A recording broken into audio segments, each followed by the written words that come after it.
Então, João 1:35 nos fala: no dia seguinte, João estava outra vez ali, e 2 dos seus discípulos, e vendo passar a Jesus, disse: eis aqui o Cordeiro de Deus. E os 2 discípulos ouviram isto e seguiram a Jesus. E é interessante a gente perceber que João Batista, ele estava prestes a ser preso e prestes também a morrer. João Batista, ele estava ali num seminário prático, à semelhança de Jesus Cristo. E ele tinha 2 discípulos que estavam ali, que posteriormente, esses 2 discípulos de João Batista, um com certeza era André, o outro talvez fosse o próprio João, que escreveu esse livro aqui. João, ele era um gentleman, ele era uma pessoa que não gostava de colocar-se na lista onde ele estava.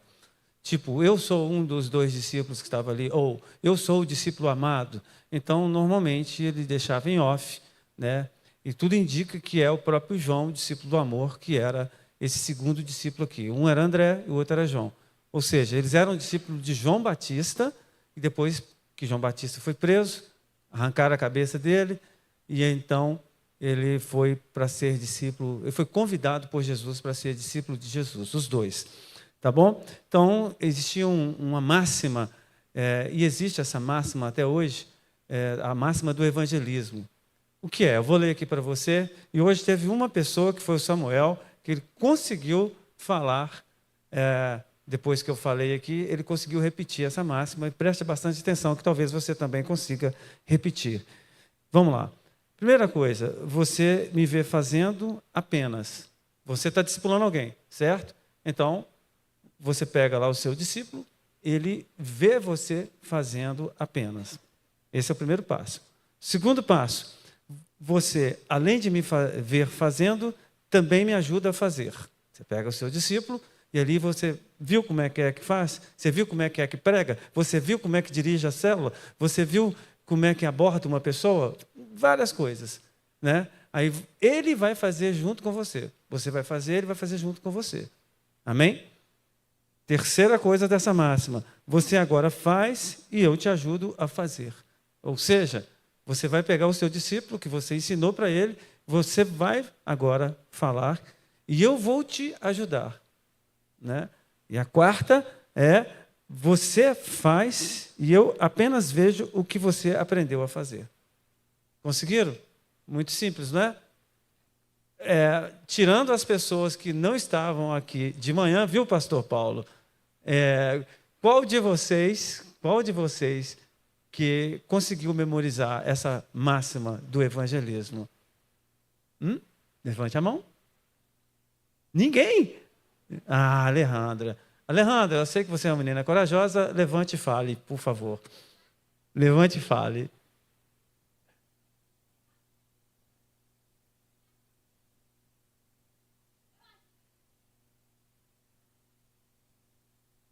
Muito bem, parabéns. Uma salva de palmas para a Alejandra. Amém. Hoje de manhã, depois que o Samuel falou, o pastor Reinaldo, pai, todo orgulhoso, missionário Edna, falou: esse é meu filho. Eu acredito que a Alejandra e o Rodrigo também pensaram assim: essa é minha filha, né? Mas alguém aprendeu? Agora ninguém levanta a mão, né? Mas é isso, tá bom, gente? É um princípio básico que você vai passar para o seu discipulado. E eu gostaria muito que nesse ano você ganhasse uma vida para Jesus. Provérbios, Salomão, ele fala no livro de Provérbios que quem ganha alma é sábio. Então, seja um sábio. Você tem um vizinho que não conhece a Deus. Você tem alguém que pega ônibus com você que não conhece a Deus. Você tem uma pessoa que trabalha com você que não conhece a Deus. Você tem uma pessoa que você vai fazer a compra, você vai no supermercado, você pega ali o mesmo caixa que talvez não conheça a Deus. Então, se prepare. Eu creio que Deus ele vai colocar pessoas. Quando você está sentado no ponto do ônibus, ou quando você está ou assentado mesmo no ponto do ônibus, ou dentro do ônibus, você pode encontrar pessoas também que não conhecem a Deus. Amém? Então, esteja sempre... Eu falei na semana passada, estou falando aqui hoje, para que você fique com esse gatilho. Eu preciso de evangelizar alguém. Eu preciso de discipular alguém. Eu sou fruto de evangelismo. certamente você é fruto de evangelismo e de discipulado também. E que algumas outras pessoas sejam fruto também através da sua vida. Amém? Então, o versículo 36 nos fala: e vendo passar a Jesus, disse: eis aqui o Cordeiro de Deus. Como eu falei com vocês, a aula, tanto de Jesus como de João Batista, era uma aula prática e naquele dia, né? Era um dia, acredito eu que de manhã cedo, não fala aqui o horário, mas acredito que de manhã cedo. Depois eu te falo por quê. E ali eles estavam, e João Batista falava sobre o Cordeiro. E ele, acredito eu também, que ele falava da paciência do Cordeiro, da perseverança do Cordeiro, da complacência do Cordeiro, e ele falava isso, e de repente quem passa? Passa o Senhor Jesus. Ele fala: aquele é o Cordeiro. Né? E aí, na verdade, essa lição, ela não foi muito bem entendida por esses discípulos, só foi entendida depois da ressurreição. Porque o Cordeiro, ele haveria de ser morto, certo? E os discípulos não acreditaram na morte de Jesus e nem tampouco na ressurreição de Jesus, como eu falei aqui na semana passada. Mas a lição daquele dia era a lição do Cordeiro. E é importante a gente entender que Jesus, ele veio como um cordeiro e ele ressuscitou como um leão. E nós precisamos ser como cordeiros. E eu quero aqui deixar aqui um parêntese sobre o que é efetivamente o cordeiro.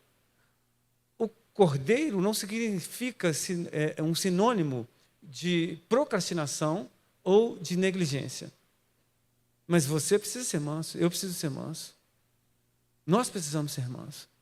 Então, a gente precisa lidar com uma certa técnica ou com uma certa sabedoria os momentos de estresse que nós passamos. Deus algumas vezes permite que você fique sem dinheiro, que você fique atrasado, ou que algumas coisas negativas aconteçam com você, para Ele testar a sua maturidade, para Ele testar o seu nível de estresse emocional. E tem muitas pessoas que estão sendo reprovadas nessa lição. Muitas pessoas que ficam nervosas o tempo todo. A ira, a Bíblia fala que você e eu, todos nós, deixar a ira passar. Dai lugar para a ira. Ou seja, a ira vem, deixa a ira passar.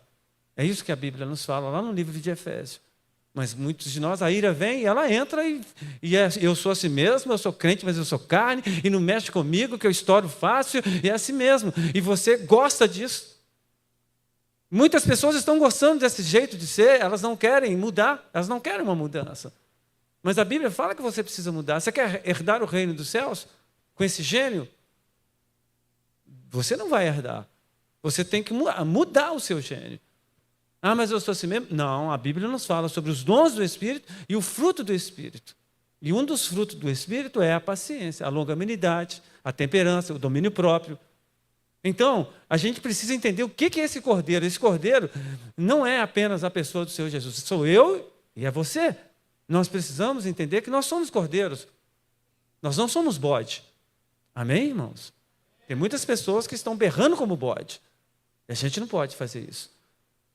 E aqui, no livro de Romanos, capítulo 12, versículo 12, Paulo ele nos fala algo interessante. Alegrai-vos na esperança, sede pacientes na tribulação e perseverai na oração. 3 características aqui que o cordeiro precisa ser. O cordeiro não precisa ser emburrado. Ele tem que ser uma pessoa alegre, mas ele tem que ser uma pessoa paciente e ele tem que ser uma pessoa perseverante também. Fica com essas 3 características, marca esse versículo, guarda esse versículo e aplica esse versículo todos os dias. Todos os dias de manhã, você coloca esse versículo aqui, lá no seu espelho, lá no seu guarda-roupa, e você lê. Eu preciso ser alegre, eu preciso ser paciente e eu preciso ser perseverante. Esses são sinais de que você é um cordeiro. Amém? Ou uma cordeirinha. O versículo 37 nos fala: e os 2 discípulos ouviram-nos dizer isto e seguiram a Jesus. Algumas pessoas, talvez, elas não entendem isso aqui. Por quê? Porque eles eram discípulos de João Batista e eles seguiram a Jesus. Seria uma falta de ética? Será que eles faltaram uma certa ética com o João Batista? Não. Por que não? Porque João Batista já estava liberando os discípulos dele. Certamente ele já previa o que haveria de acontecer com ele. Como logo depois desses dias aqui, ele foi preso. E não tinha como ele discipular os seus discípulos da cadeia. Como eu falei aqui hoje de manhã, não tinha celular ali, não tinha como. Então, ele tinha que liberar aquelas pessoas. E ele, então, acredito eu, seguindo o norte do Espírito Santo, ele vê aqueles discípulos, eu acredito, não fala aqui na Bíblia, mas o próprio João Batista fala assim, vai lá, segue ele, para ver onde ele vai, o que ele faz, segue ele. E ali, esses 2 discípulos de João Batista começam a seguir Jesus. E é interessante que eu, pelo menos, quando eu leio a Bíblia, eu viajo muito. Eu, às vezes, fico uma semana lendo um texto de, sei lá, uns 10 versículos. Eu fico uma semana, eu dedico uma semana lendo 10 versículos. E aí eu vou viajando ali naqueles 10 versículos. Mas, em compensação, o pastor Paulo aqui agora, ele nos sugeriu ler a Bíblia toda em um ano. Eu leio também 3 capítulos em 12 minutos. Outro dia foi menos, outro dia foi 11 minutos. 3 capítulos. Com uma leitura, eu faço uma leitura rápida, eu consigo ler bem rápido. E eu posso ler rapidamente, mas eu posso também, eu prefiro assim, contemplar aquela leitura. Eu não gosto de fazer leitura dinâmica. Eu faço, porque é bom você ter um panorama geral da Bíblia, é bom você ler a Bíblia toda, aí você lê aquele dali e tal, você pega os pontos importantes, mas é bom você também meditar. E o que é meditar? É você ficar ali muito tempo lendo a palavra de Deus. Alguns poucos versículos. Então eu viajo, e eu viajei aqui nesse versículo. E aqui o texto nos fala o seguinte, veja bem, estava lá, os 2 discípulos de João Batista, e de repente, Jesus passa, e João Batista aqui, e vamos fazer esse teatrinho aqui, dá para a gente fazer? Vem cá, pastor Paulo, quem poderia ser os 2 discípulos de João Batista? Ali tem um já, que realmente é discípulo mesmo, mais um outro, aqui, discípulo moreninho, né? Glória a Deus por isso. Glória a Deus. Amém. Então, vocês estão na resenha aí, João Batista está falando da lição do Cordeiro, e aí, de repente, quem que vai fazer o papel de Jesus? Quem vai fazer? Nós temos que ter um Jesus aqui. Pode ser uma mulher também, não tem problema não. Né? E a igreja dos tímidos? A gente espera. Olha lá. Um Jesus pretinho também? Que bênção. Bênção, vem cá, Jesus. Cheio de unção aqui esse Jesus. Ele é. Amém. Então, você está passando, tá, Jesus? Então, vamos lá. Você sai dali, ó, e está passando. Igual Jesus mesmo. Sabe como é que Jesus andava? Sabe? Então tá bom. E você na resenha aí, tá? Vai andando bem devagarinho aí, vai lá. E aí? Isso. Jesus está vindo aí, o Cordeiro está vindo. Na hora que ele chegar, vocês podem ir com ele, que eu estou me preparando para... E Jesus está chegando aí, ó. Fica de olho nele. Tira os olhos dele não, hein? Só de olho? Ele começa a seguir eles, segue eles. Jesus, vai lá. Aí Jesus para. Volta.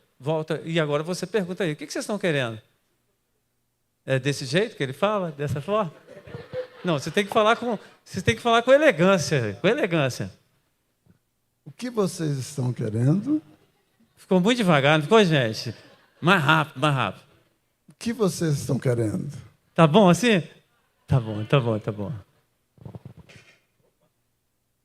Queremos seguir você, mestre. Queremos seguir você, mestre. Foi isso que eles falaram? Não foi. Mas vocês foram aprovados. Uma salva de palmas para esses atores. Glórias a Deus. Ô, gente, não tinha nada a ver eu fazer esse teatro aqui, mas é só para distrair mesmo, tá? Só para matar o tempo um pouquinho aqui. O que acontece? Na realidade, eu viajei muito nesse texto, porque Jesus estava seguindo, E os dois discípulos, eles começaram, aqui que a gente não tem espaço aqui, mas eles começaram a seguir Jesus. E aí, de repente, Jesus volta, olha aqui o texto, aqui, olha. E os dois discípulos ouviram dizer, tal, no versículo 38, olha aqui, olha, no versículo 38. Jesus, voltando-se e vendo que eles o seguiam, disse-lhes, que buscais, viu, Rubens? Aprende isso aí. O que buscais? Né? E eles disseram, Rabi, que traduzido quer dizer, mestre, onde moras? Viu os discípulos aí? Né? Foi mais ou menos isso mesmo, né? Foi mais ou menos. Eu, muito provavelmente, se eu fosse Jesus, eu falaria pior do que o Rubens. E aí, o que vocês estão querendo? Alguma coisa assim. Que a gente é meio sem educação. Mas Jesus não. Jesus é muito elegante. Né? Que buscais? Uma doçura na voz, ao mesmo tempo com uma autoridade. Então, eu estou muito curioso para me conhecer Jesus lá no céu. Eu tenho certeza que ele tem essa mistura de autoridade com doçura. E ali ele perguntou.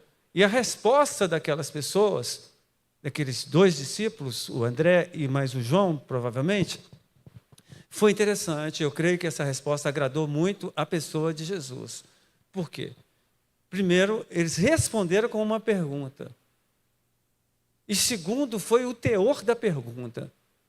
E aqueles dois, eles então perguntaram, mestre, vírgula, onde moras? Ou seja, ele reconheceu o mestrado de Jesus. Diga-se de passagem, entre parênteses, Jesus era uma pessoa totalmente desconhecida. Jesus não tinha feito nenhum milagre naquela época, nenhum certo milagre. Por quê? Eles estavam na Judéia, aqueles discípulos, eles haveriam de ser oficialmente convidados para serem discípulos de Jesus. Quando eles fossem para a Galiléia, eles estavam na Judéia ainda. Quando eles estivessem lá nas praias pescando novamente, Jesus haveria de convidar ele muito depois disso aqui. Não é? Então, eles, mesmo não sabendo quem era Jesus, Jesus não era famoso, e eles reconhecem a autoridade de Jesus, o mestrado de Jesus. E eles chamam Jesus de mestre. Ou seja, quando eles chamam Jesus de mestre, em outras palavras, eles estão falando assim, olha, nós queremos conhecer os seus ensinamentos. Nós queremos saber o que o Senhor tem para passar para nós. Em outras palavras, eles estavam dizendo isso. E a segunda coisa que eles falaram é, né, onde moras? Quando uma pessoa pergunta onde a outra pessoa mora, o que ela quer com isso? Ela quer ir na casa dessa pessoa. Ela quer ter comunhão com essa pessoa. Ela quer tomar um café com essa pessoa. Ela quer fazer uma visita. Ela quer fazer um lanche. Ela quer almoçar ali naquela pessoa, ou jantar na casa daquela pessoa. Então, eles queriam estar em comunhão, em intimidade com Deus, com Jesus. Eles queriam essa intimidade. Imagina só você ver Jesus passando assim, o que você faria? Você já pensou nisso? O que você faria se você encontrasse Jesus assim? E é interessante perceber aqui, esse texto aqui, que Jesus ele tinha uma casa. Ao contrário do que muitas pessoas acham que não, Jesus ele tinha uma casa, talvez alugada, acredito eu, porque em uma certa ocasião, está escrito lá que Jesus ele não tinha onde reclinar a cabeça. Por quê? Porque ele não tinha um lugar fixo. Mas o que a gente vai perceber? Que ele tinha uma casa. O que eu quero dizer a você é que Jesus ele fez uma pergunta para aqueles dois discípulos, e acredito eu que Jesus ele faz essa pergunta para mim e faz essa pergunta para você. O que você busca? O que buscais? Por quê? Porque, na realidade, eu acredito que você não. Acredito que muitos, pelo menos aqui, não.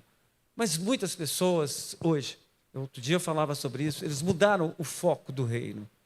O foco do reino está sendo a terra. E não pode ser. Você não pode buscar Jesus por causa de um namorado, de uma namorada, de um emprego, de uma casa. Nada disso. Tudo bem que tudo isso é válido. Você pode, sim, pedir a Deus um casamento, uma família, não tem problema nenhum. Mas isso não pode ocupar um lugar de prioridade na sua vida. Então, quando Jesus ele fala o que buscais, ele está falando assim, qual é a sua prioridade maior? O que você quer? Você quer que eu te dou riqueza? Você quer que eu te dou coisas terrenas? Você quer que eu te dou entretenimentos? Você quer que eu te dou fama? Ou você quer que eu te dê o seu nome escrito no livro da vida? É um simples nome escrito no livro da vida, mas que vai custar toda a vida eterna. Então, muitas pessoas estão subestimando isso. Muitos pastores, pregadores, igrejas não pregam sobre a salvação.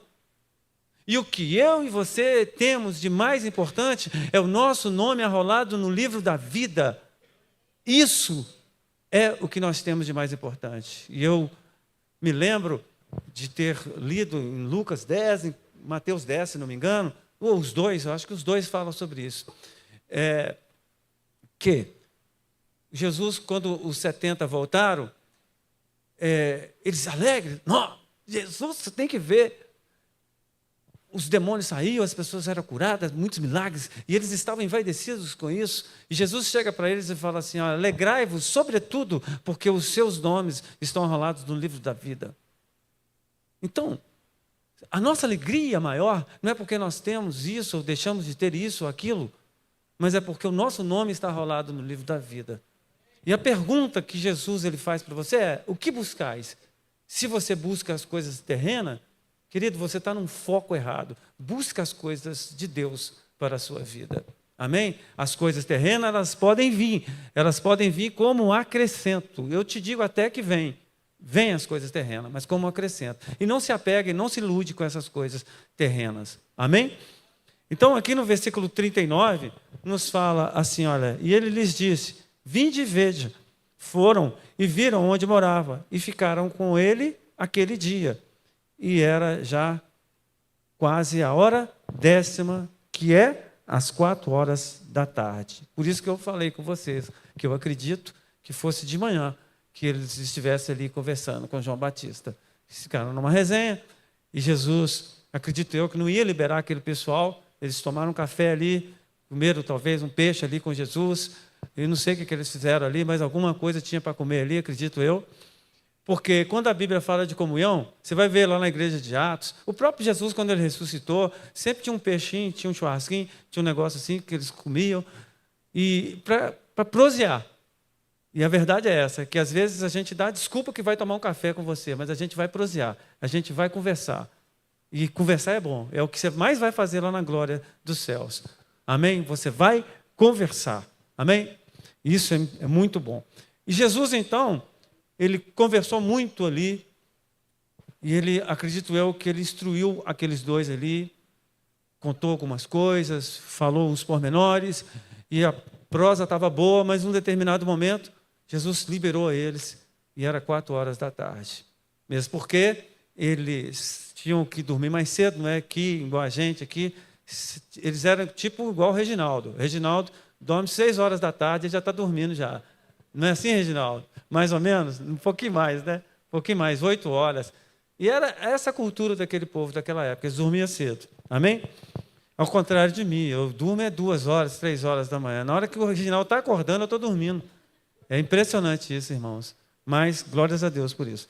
E diz aqui, olha, e ficaram com ele aquele dia. Querido, se tem uma coisa que eu e você precisamos de buscar em Deus, é uma coisa chamada intimidade. E eu e você precisamos ser íntimos do Senhor. Hoje eu estava assim esquisito, sabe? A gente participou do culto aqui de manhã e tal, mas eu estava esquisito hoje. Sabe aquele dia que você está esquisito? Eu estava esquisito. E aí eu descobri por que eu estava esquisito hoje.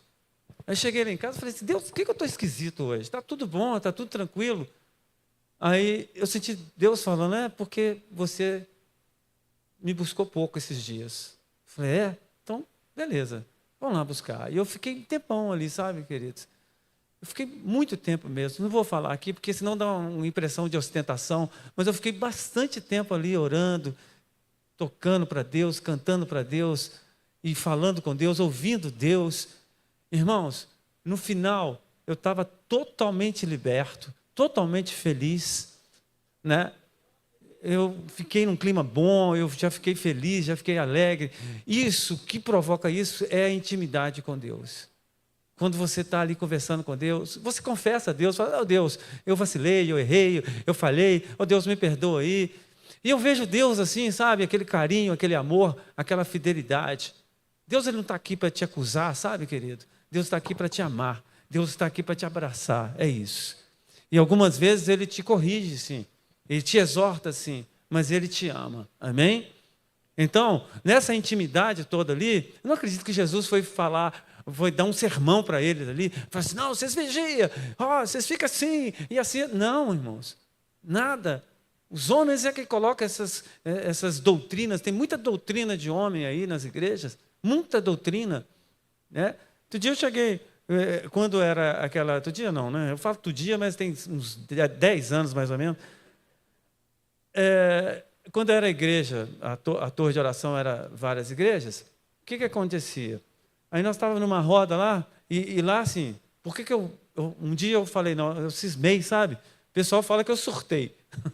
Eu falei assim, não vai rolar mais. Que tinha um pentecostal, tinha um da Universal, tinha um presbiteriano, tinha aquela miscelânea. Eu falei assim, segue os seus caminhos, faz o que vocês acharem melhor, cria lá um nome para a igreja de vocês, e Deus abençoe vocês.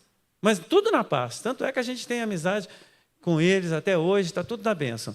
Mas eu me lembro um dia que nós, numa roda lá, na intimidade lá, conversando, um falou assim, nós temos que cortar esse negócio de mulher pintar cabelo de vermelho. Eu falei, como assim, cara? Então nós temos que cortar também os homens de pintar de preto e as mulheres de loura, porque qual que é a diferença do louro para o preto para o vermelho? Então tem muita gente assim, irmãos, cheia de doutrina de homem. Que base bíblica para isso? Que faz acepção de cor. O vermelho não pode, mas o amarelo pode. Não é? Então, querido, a gente precisa ter entendimento das coisas. Certo? Eu me perdi até o que eu estava falando aqui. O que eu entrei nesse assunto aqui? Não lembro mais. Gente, eu acho que eu estou ficando... Não posso falar que eu estou ficando velho, não, que a Simone não gosta. Vamos lá. Era André, irmão de Simão Pedro, o versículo 40. Um dos dois que ouviram aquilo que João e o haviam seguido. Este achou primeiro a seu irmão Simão e disse-lhes, achamos o Messias, que traduzido é o Cristo, e levou-os a Jesus. E olhando, Jesus para ele, disse, tu és Simão, filho de Jonas, tu serás chamado Cefas, que quer dizer Pedro. Então tem algumas nomenclaturas aqui que a gente precisa estudar sobre elas, falar sobre elas. Primeiro, essa nomenclatura aqui, achamos o Messias, que traduzido significa o Cristo, amém? O Salvador. Então a gente precisa entender isso, que o Cristo é o Salvador. Aqui nós temos uma outra nomenclatura. Jesus, quando se deparou com Simão, que significa aquele que ouve, ele olhou para Simão e falou assim, você não tem cara de Simão, você tem cara de Cefas, que no aramaico, Cefas, né? E que na realidade significa Pedro, significa rocha, pedra. Então, Jesus ele olhava para as pessoas e identificava o que aquela pessoa mais parecia. Então, no caso aqui de Simão, ele era uma pessoa, sei lá, mais turrona, mais brava, né? Ele falou assim, não, você não tem cara. Hoje, de manhã, falando sobre isso aqui, eu consigo entender um pouco da personalidade de Jesus. Jesus, ele tinha uma personalidade assim, para cima. Jesus, ele era aquele que levantava as pessoas, que fazia gracejo com as crianças, que fazia gracejo com os adultos também, que brincava. Era assim, eu entendo Jesus dessa forma. Então, Jesus, embora a Bíblia não fale sobre isso, mas ele tinha esse humor. Ele falava, você não tem cara disso, você tem cara disso. E isso aconteceu. Né? Pedro está no grego. Pedro é uma palavra grega. Hoje é muito comum você ver Pedro. Nós temos aqui Pedro. Né? O Pedro que está ali, tem um outro Pedro, na Larice. Então, o que acontece? Pedro hoje se tornou um nome muito popular, mas na época não era. Pedro é pedra, Pedro é rocha, Então, ele falou assim, você tem cara de uma pessoa firme. E realmente ele era uma pessoa muito firme, uma rocha. E exatamente isso que Jesus ele faz. Ele olha para você, identifica o que você é, e ele respeita aquilo que você é. Ele não muda a sua origem. Não adianta eu querer... Vou dar aqui, de novo, Sérgio, eu vou falar do seu nome aqui. Não adianta eu querer ser igual ao Sérgio. Não, eu tenho meu jeito. Não adianta o Sérgio querer ser igual a mim. Eu sou antagonicamente diferente da Simone. Não adianta eu querer ser igual a ela. Simone é toda esparafatória. Pastor Paulo também, eu falei isso aqui também. Eu não consigo ser assim. Eu tenho esse jeito fleumático de ser, né? Eu sou assim mesmo. E Deus me respeita dessa maneira. E Deus, no evangelismo, Ele vai te respeitar do jeito que você é. Você é meio caladão, Deus vai te usar dessa forma. Não tenta mudar o seu estilo. Seja autêntico. Se tem uma coisa que Jesus gosta, é de uma coisa chamada autenticidade. Não são poucas as vezes que algumas pessoas, alguns personagens bíblicos fazem algumas coisas que você fica assim, meu Deus, o que é isso? Você vê Jacó, por exemplo. Jacó no Val de Jaboque, Jacó enfrentou Deus, a Bíblia fala. Naquela teofania, ele enfrentou Deus ali. E Deus, você acha que Deus achou ruim com ele? Não. Ser autêntico, Jacó. Não é? E nada assim de ruim Deus falou com Jacó. Pelo contrário, abençoou ele. Isso é autenticidade. Você vê em algum momento Deus repreender a Pedro, Jesus repreender a Pedro pela personalidade dele? Não. Todas as vezes que ele repreendeu Pedro, foi porque Pedro fez algumas coisas erradas, não pela personalidade. Aliás, quando você olha os perfis dos apóstolos, você vê Pedro, sanguíneo. Você vê João, fleumático também. Não é? Então, são duas pessoas totalmente diferentes. E eles andavam juntos. Pedro e João. Eles andavam juntos. Aí você vê Paulo, também totalmente diferente de todos eles também. Apolo, diferente também. E Deus ama isso. Amém? Essa diferença. Eu falei aqui na semana passada também das diferenças que vamos ter no céu. Você acha que no céu todo mundo vai ser igualzinho? Não. Sempre vai ter. Você pega um animal, irmãos. Pega um animal, um bichinho. Você pega lá, o cachorrinho tem uma cria lá e tem 5 filhotinhos. Você vai ver que esses 5 filhotinhos são diferentes. Você vai ver um mais quietinho, um mais compenetrado, você vai ver um mais assanhado, você vai ver tudo quanto é tipo de... Porque Deus criou assim, Deus fez assim. Eu tenho 3 filhos, então os meus 3 filhos são diferentes. Eu dei a mesma criação, são todos eles diferentes, um temperamento diferente, uma maneira diferente. Então é assim a vida.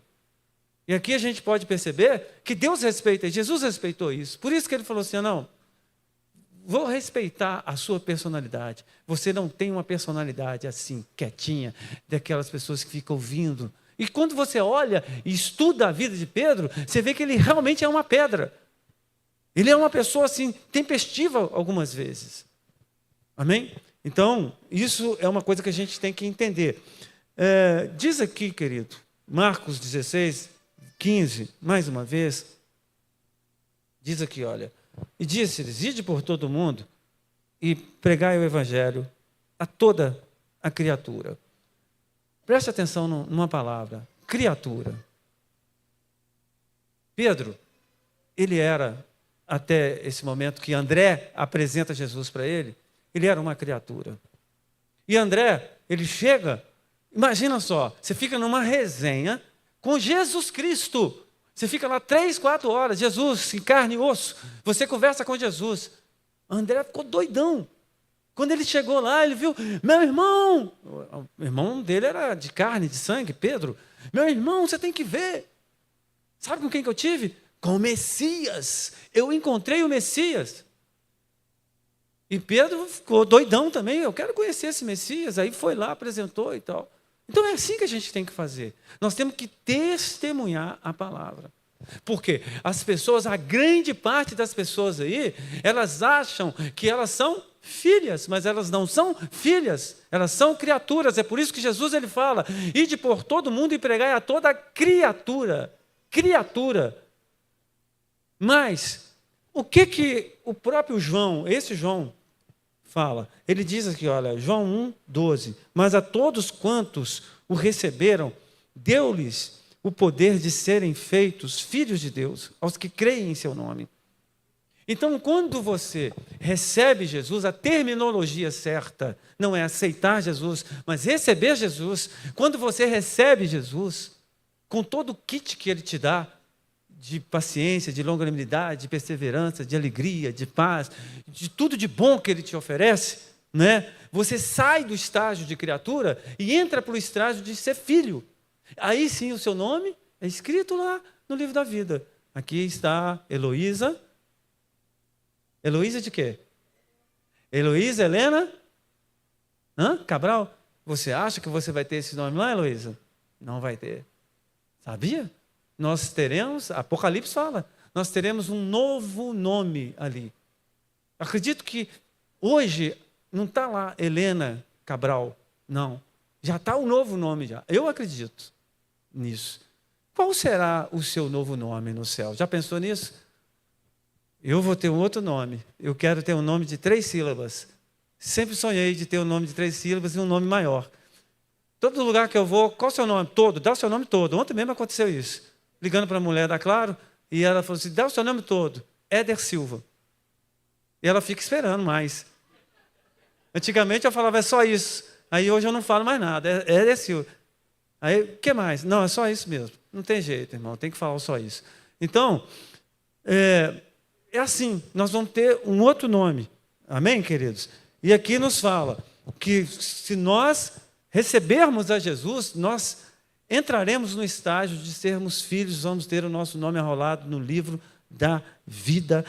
E tem vários livros no céu. Amém, irmãos? Os livros dos Atos, está escrito em outra pregação, falo sobre isso aqui. Mas o livro principal ali é o livro da vida. Onde, se você não estiver lá, irmãos, se você não estiver nesse livro, você está eternamente perdido. A pergunta que eu te faço hoje, aqui agora, você tem convicção, você tem plena convicção, porque o Espírito testifica.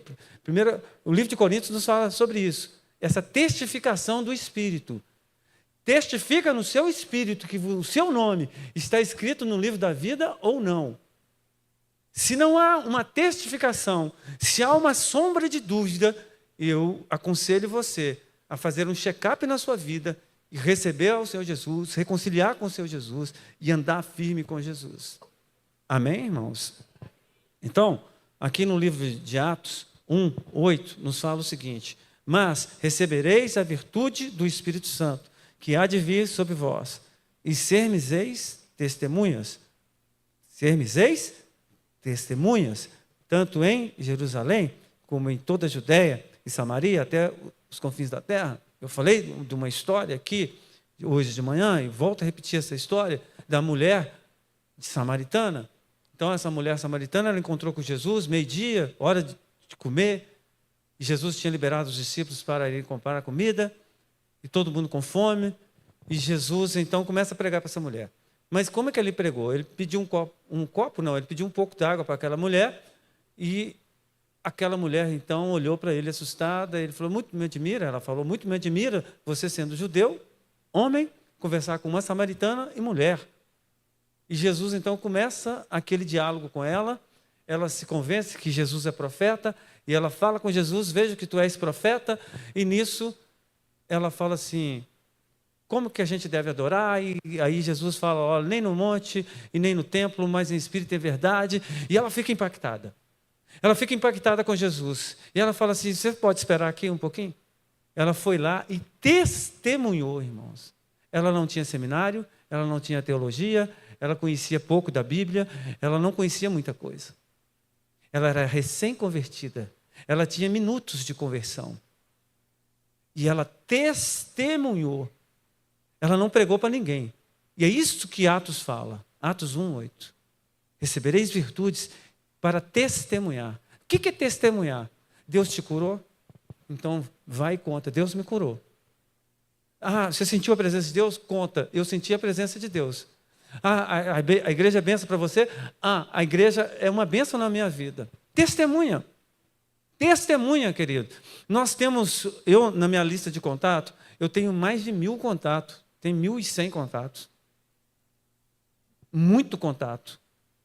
Eu todos os dias, eu mando mensagem para uma dessas pessoas. Pelo menos uma. Todos os dias. Às vezes as pessoas que eu ando muito com elas aqui, eu não mando. Pode ser que eu não mando para você uma mensagem. Que eu já estou lidando com você e tal. Mas todos os dias. E eu tenho tantas histórias dessas mensagens que às vezes eu mando para a pessoa fala assim, meu Deus, alguém te falou isso? Não.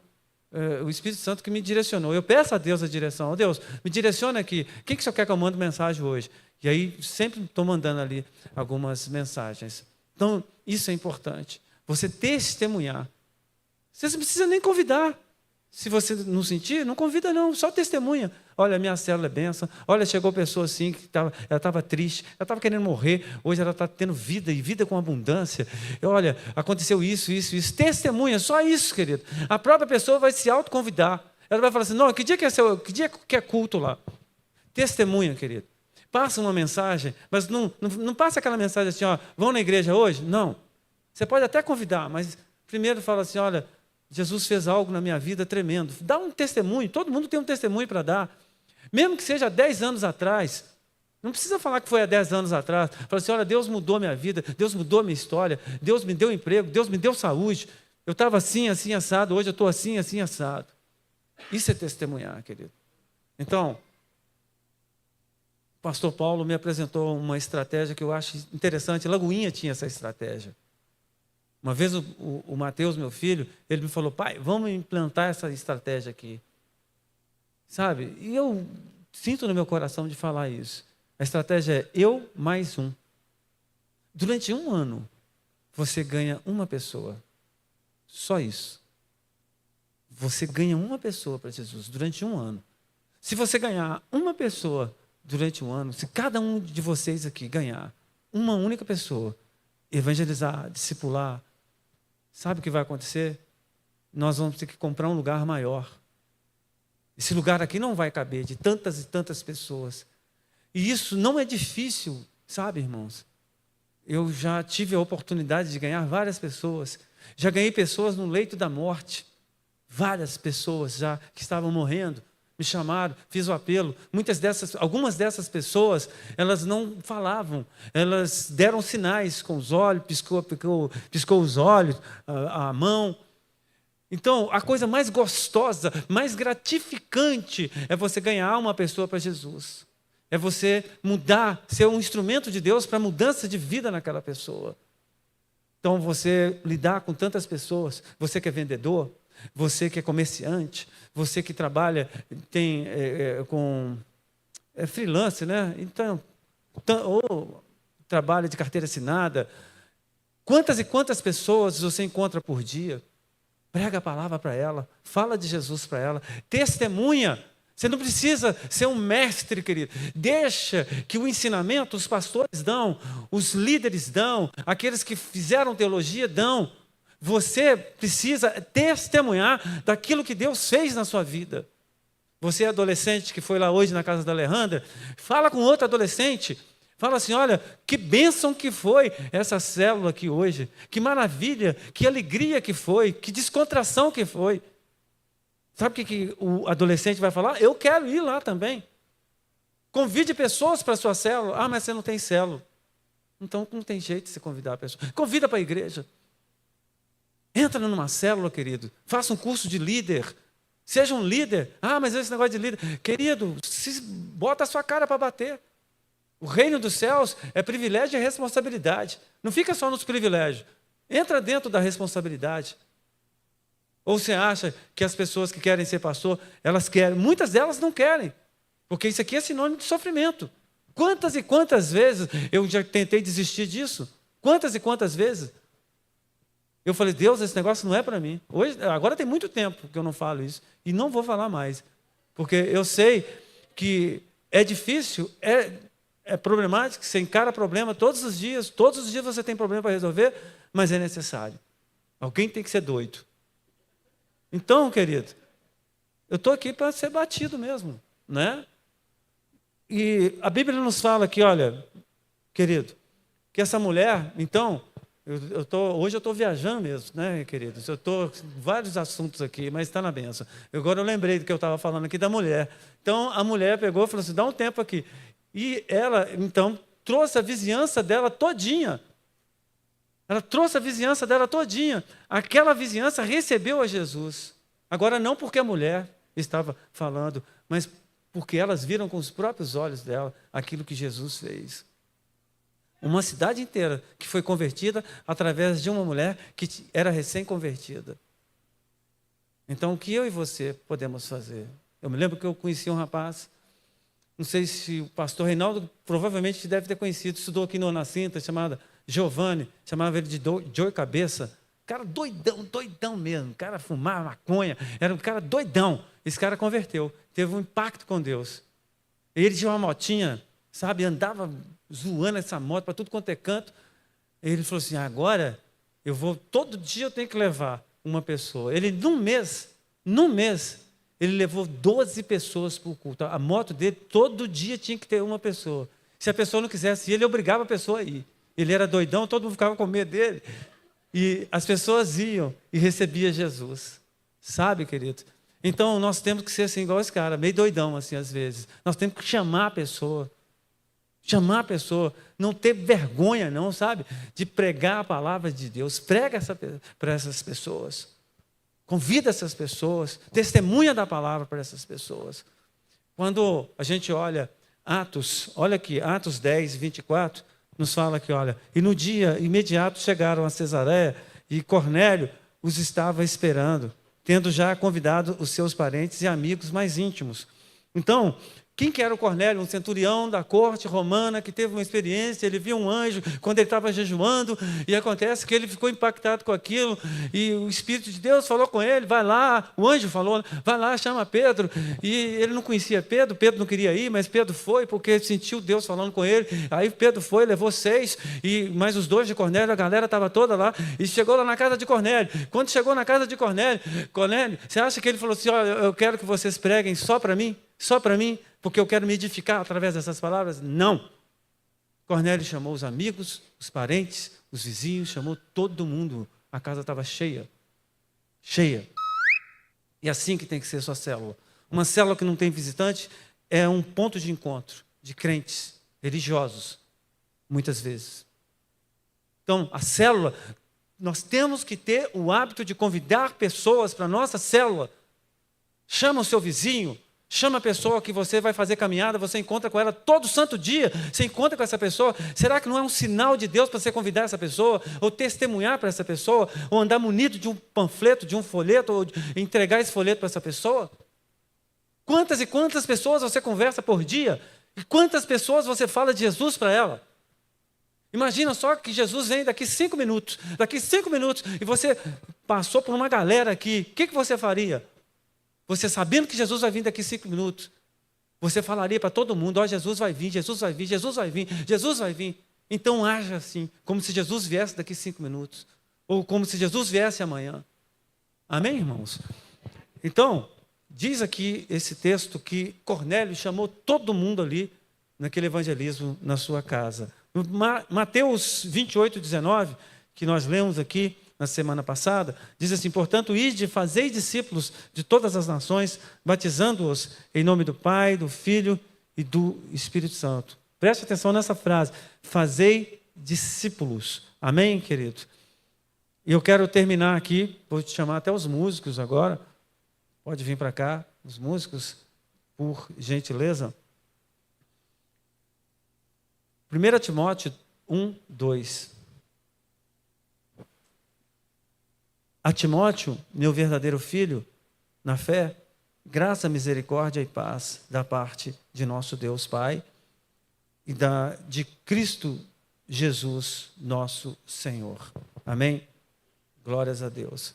Então, o que eu quero falar para vocês, irmãos, que o sentimento que eu, como discipulador, preciso ter com o meu discipulado, é um sentimento de pai. Como o apóstolo Paulo, ele teve para com Timóteo. ele tinha um sentimento de que Timóteo era filho dele. E ele chamou Timóteo de filho na fé. A pergunta que eu faço para você: quantos filhos você tem? Ou você é estéril? Você nunca teve um filho na fé. Irmão, nós vamos mudar esse quadro. Eu vou repetir aqui. Nós vamos mudar esse quadro. Eu quero que você tenha uma unção de ter muitos filhos espirituais. Muitos filhos. A nossa igreja é uma bênção, sabe, irmãos? A nossa igreja é uma bênção. Eu acho que a nossa igreja é uma bênção. Não escutei nenhum amém aí. Mas nós temos uma falha gritante que nós precisamos, em nome de Jesus, nós vamos tirar essa falha de nós. Nós não pregamos o Evangelho. Nós não testemunhamos do Evangelho. Nós não fazemos discípulos. Nós estamos num campo de conforto. Nós somos salvos, nosso nome está rolado no livro da vida e está tudo bem. Não está tudo bem, querido. Existem muitas pessoas que estão indo para o inferno e você tem um poder, um dínamos na sua boca, que é a palavra. Então fale de Jesus. Sabe, o que eu fazia, eu já testemunhei isso, mas é importante testemunhar mais uma vez. No meu salão, eu tinha um acordo com Deus. Deus, eu não vou falar de Jesus para ninguém, mas se elas me perguntarem alguma coisa, eu vou encher a cabeça delas de Jesus. Não foi assim, Rubens? O Rubens está aqui por causa disso aí, ó. Enchia a cabeça dele. Ele ia, lá tinha um bar na frente lá, ele tomava todas lá no bar, e eu falava com ele: Rubens, você precisa de Jesus. E assim foi. Com a Arlete também, que pastora Arlete. Cadê a pastora? Está aí? Está lá atrás.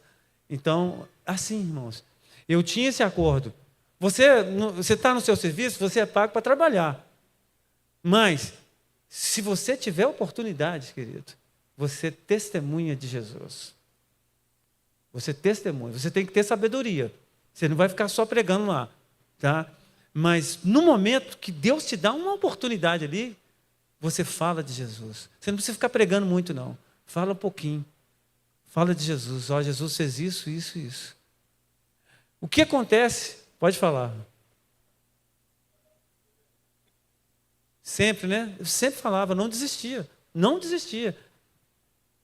Saía lá do salão, ouvia a palavra, ia lá fumar maconha, ia lá beber cachaça, ia no outro dia, no outro mês, eu ia lá e pregava de novo. É assim que a gente tem que ser. Eles fizeram isso comigo. O Daniel, do Razão de Viver, fazia isso comigo. Eu mentia, falava com ele que eu não estava em casa, e ele ia lá, assim, insistia, até que um dia eu fui. Ele falou assim: mas aonde que é essa igreja? É ali, eu já falei isso aqui. E nunca chegava, era lá na Lagoinha. Eu morava aqui na Pedro Leste, lá em Lagoinha. E assim, irmãos, eu não converti também lá na Lagoinha, não. Mas ele me levou para lá, eu escutei a palavra lá. Eu fui quebrando, é assim, ó. Fui quebrando. Então, fala, irmãos. Fala, tá bom? E outra coisa, espera uma coisa.